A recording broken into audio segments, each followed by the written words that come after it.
Hey guys, it's Vera Wylde. I'm going to do a very quick little Dear Vera here because I know it's been a while and they are going to come more regularly, but I'll just get into it. A question I got from Chris was if I had any recommendations for heat-resistant wigs and that sort of thing, because she was having issues with trying to style the wigs that she had purchased. Now, in my experience at least, almost anything that claims to be heat resistant, you have to be careful with that claim, because unless it's real human hair, it's some sort of acrylic and it's gonna melt with too much heat.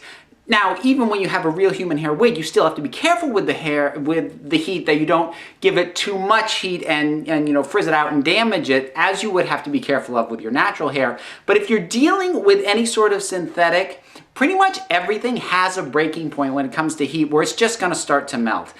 And from my own experience, unless you've got a lot of money to throw at a really high-end wig, I would avoid trying to style it with heat. Now, that's not to say that you can't style a wig.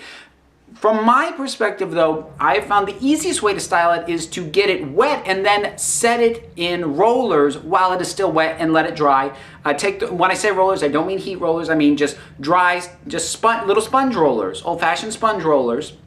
And let it dry and take them out, and you'll have, curls and a certain body to it that the wig may not have otherwise.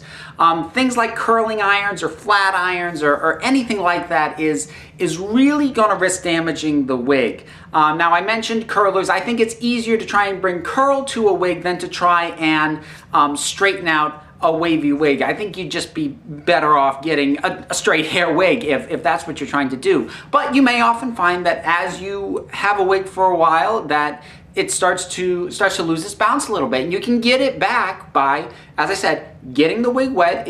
Actually use it as an opportunity to wash the wig, and then as it's drying, while it's still wet, you set the rollers, and then once it's dry, you take the rollers out, and you will have a very nice shape back into the wig again. That's how I managed to get some extra life out of a number of my wigs that I had for quite a while. So I hope you found that helpful, and until next time, keep those questions coming, guys.